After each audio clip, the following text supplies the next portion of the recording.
تاریخ کے حساس انسانوں نے اپنی زندگی کا زیادہ حصہ اداس رہ کر گزارا ہے۔ زندگی میں خوش رہنے کے لیے بہت زیادہ ہمت نہیں بلکہ بہت بے حسی چاہیے۔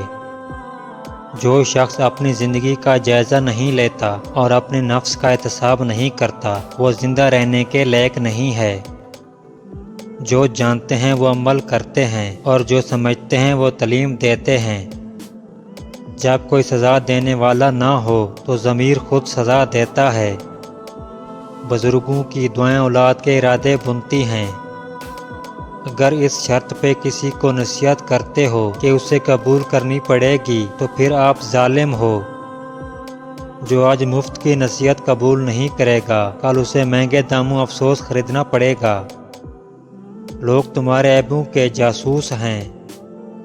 قابل رحم ہے وہ شخص جس کو مشورہ دینے والے جاہل ہوں۔ اپنے ارادے کا پہلے سے اعلان نہ کرو، اگر کامیاب نہ ہوئے تو لوگ تمہارا مذاق اڑائیں گے۔ جس بیماری کا سبب معلوم ہو اس کی شفا بھی موجود ہوتی ہے۔ بے وقوف وہ ہے جس کی اپنے آپ پر نظر نہیں پڑتی اور نہ ہی وہ کسی کی نصیحت کو سنتا ہے۔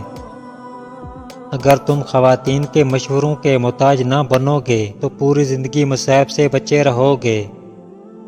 میرے علم و فضل کا بس یہی حاصل ہے کہ میں اپنی جہالت سے باخبر ہوں۔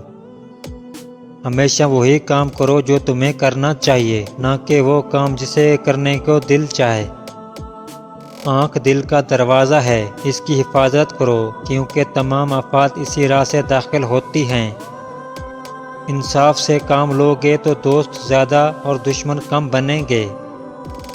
اگر کوئی تمہارے برے کام کی نشاندہی کرے تو اس کو برا مت کہو بلکہ اس برے عمل کو ترک کر دو۔ اپنے آپ کو پرکھے بغیر زندگی بسر کرنا بے معنی ہے۔ شک اور خوف دل کو دو حصوں میں تقسیم کر دیتے ہیں۔